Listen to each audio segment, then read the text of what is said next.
Indian spotted eagle, because this is a spotted eagle, तो definitely इसकी body पर particular तरह के स्पॉट्स होते हैं और this is a lighter brown in colour in appearance.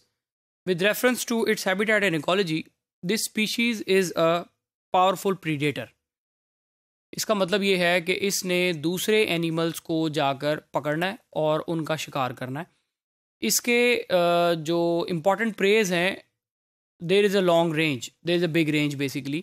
मगर जो प्रेफरेबल प्रेज होते हैं उनमें मैमल्स बहुत ज़्यादा इंक्लूडेड हैं, जबकि जो बाकी प्रेज हैं उसमें फ्रॉग भी शामिल है. उसमें फ्रॉग के अलावा वेरियस तरह के एम्फीबियंस भी हैं, कुछ और बर्ड्स भी शामिल हैं, एंड अगेन प्रेफरेबली मैमल्स जो इसके प्रेज में इंक्लूडेड हैं. So it praise on frog, birds and mammals. It is a tree nesting species.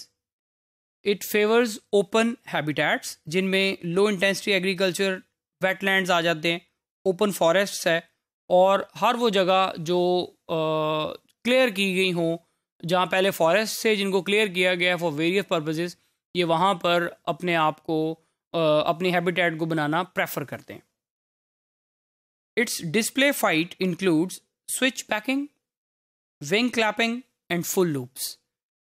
The display fight is meant to attract its spouse, to attract the female partner, क्योंकि ये एक sort of behaviour है जिसकी वजह से वो अपने partner को अट्रैक्ट करते हैं ताकि वो रिप्रोडक्शन के फिनोमिनन में वो रिप्रोडक्शन का फिनोमिनन परफॉर्म कर सकें. सो इस रेफरेंस से वेरियस एक्टिविटीज़ ये परफॉर्म करते हैं, like they actually rotate bye their own, that is called full looping. Sometime वो क्योंकि इनका विंग स्पैन बहुत ज़्यादा होता है इनकी बॉडी साइज़ के मुकाबले में, सो दोनों विंग्स को आपस में टकराते हैं, तो इट सीम्स के वो एक विंग क्लैपिंग हो रही है. तो ये जो इनकी एक्टिविटीज़ हैं, ये इनकी कोर्टशिप बिहेवियर के अंदर ये एक्टिविटीज़ इंक्लूड की जाती हैं.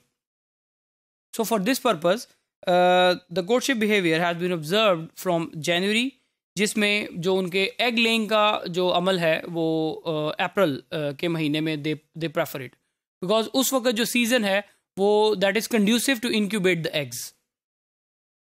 IUCN रेड डाटा लिस्ट के अकॉर्डिंगली जो इनका थ्रेट लेवल है दैट इज़ वल्नरेबल, और इनमें जो मेजर थ्रेट्स हैं वो डेफिनेटली इनका हैबिटेट लॉस है, क्योंकि though they prefer the open lands, मगर हमने उन ओपन लैंड्स को एग्रीकल्चरल पर्पसेस के लिए यूज़ करना शुरू कर दिया. Where there is a thick and dense agricultural settings, वहाँ पर इस तरह के बर्ड्स, ये जो प्रीडेटर टाइप्स ऑफ बर्ड्स हैं, वो प्रेफर नहीं करते.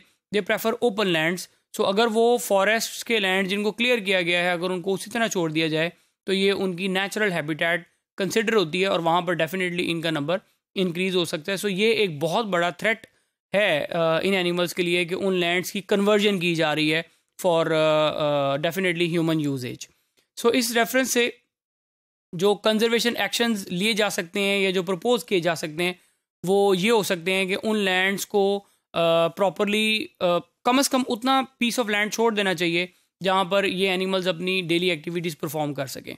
इन एनिमल्स में क्योंकि दे आर वैग्रेंट, वो एक जगह सेटल नहीं होते, सो इसीलिए इतने बड़े लैंड को इसी तरह छोड़ देना भी डेफिनेटली इम्पॉसिबल होता है. एक पॉसिबिलिटी ये प्रपोज की जा सकती है दैट जो इनका होम रेंज है वहाँ पर सैटेलाइट टैगिंग कर कर ये अंदाज़ा लगाया जा सके कि इनका प्रॉपर रूट क्या है, ये किस प्रॉपर से किस तरीक़ेकार से प्रॉपर फीडिंग ले रहे हैं, या किस तरह जो इनका रिप्रोडक्टिव स्ट्रेटजी है वो क्या हो सकती है. सो इस रेफरेंस से हम इनके नंबर को इम्प्रूव करवा सकते हैं. सो जो इनके थ्रेट्स हैं उनको कम करने के लिए definitely humans has to change or manage their habitats as well.